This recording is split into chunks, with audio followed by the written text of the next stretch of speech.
excited to compete against an outstanding Stanford team again tomorrow night in what should be a very exciting game. So. Take questions? Hi, Coach. We're told that this is the first time that teams have ever played the last game of the regular season and then played for a conference championship in the history of college football. Well, at least I hope that's right. If not, it's one of the few times.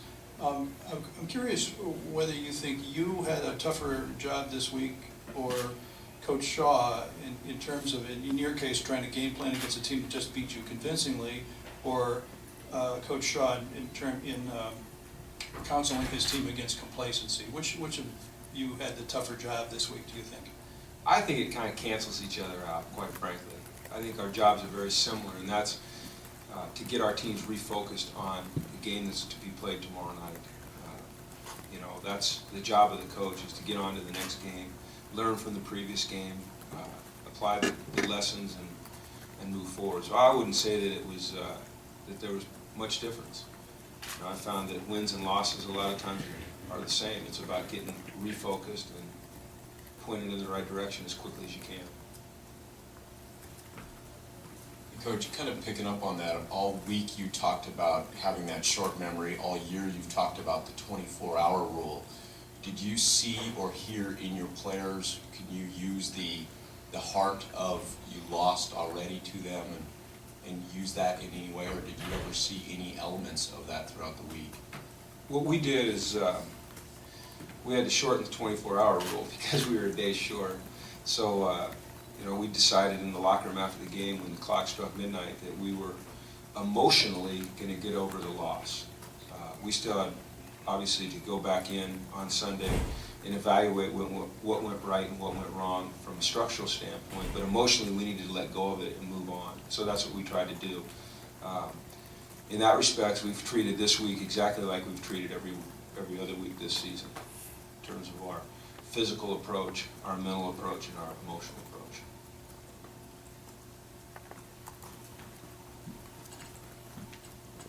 Hey, Coach, how much did today getting here, the travel, and the short week affect your plans on what you usually do the day before a game? It didn't change them a single bit. So normally you just had your walkthrough now, or? No, we have our walkthrough in the morning before we leave, and then we just come to the stadium. We do this typically and walk around a little bit on the field, go into the locker room, get a feel for the environment. Our kids love to come up and take pictures of the place they're going to play and post them on Instagram. If you go to Instagram, you can see 1 million pictures already. So we were able to fall right into our director team, so we have had no changes. I'm just curious, I know you were not with UCLA last year, but some of your players played in this game up in Oregon last year. How much have you picked their brain about how to approach this game? Not one single bit.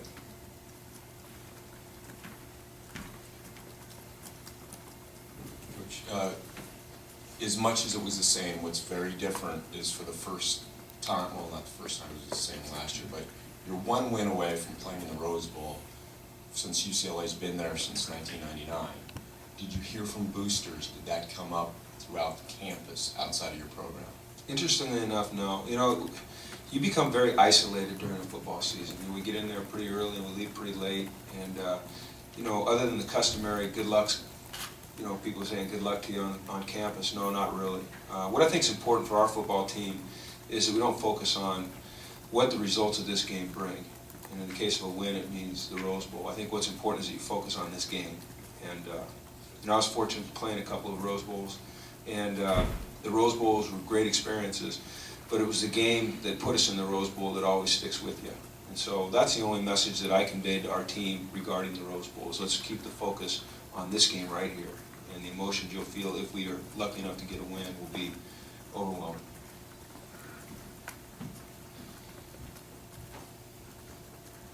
Jim, I know you're not going to give us any idea of scheme changes or anything like that, but your offensive line struggled a little bit last week against pretty good defense.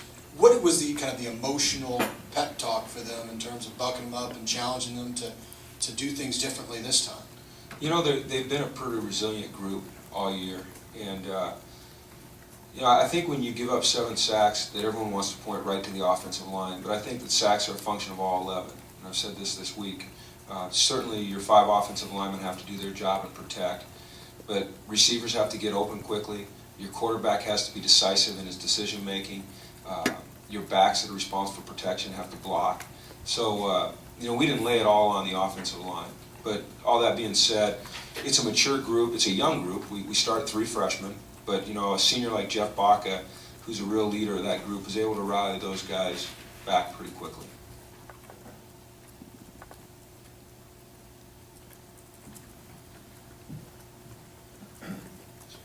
Coach, it's supposed to rain tomorrow. Which team do you think that will favor? It's a great question, and I coached up here at San Francisco, so played a lot of games in this type of weather, and I think it favors the team that executes the best. Okay, I don't think that it has a whole lot of bearing on anything that you do schematically or structurally. I've heard people say, and I've even said that, some people might think that it favors a team that grinds the ball. I've also been in games where, it favors a team that has athletes that they can get out in space in one-on-one situations. So I think that if you have the mindset as a team and you develop the mindset of a team, that doesn't matter where you play, who you play, what the conditions are, what the circumstances are, you just go out and you execute, then you have the best chance to be a consistent football team. And so that's our approach regarding anything.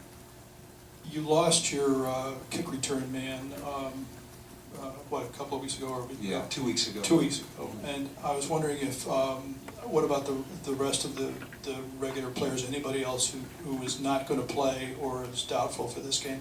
We're in pretty good shape. We've got a couple guys that are nicked up, which is pretty typical this time of the year. But no, we've got guys. This game's pretty darn important, and so these guys worked really hard all year to get to this point, and there's not a whole lot that's going to keep them off the field. Any further questions?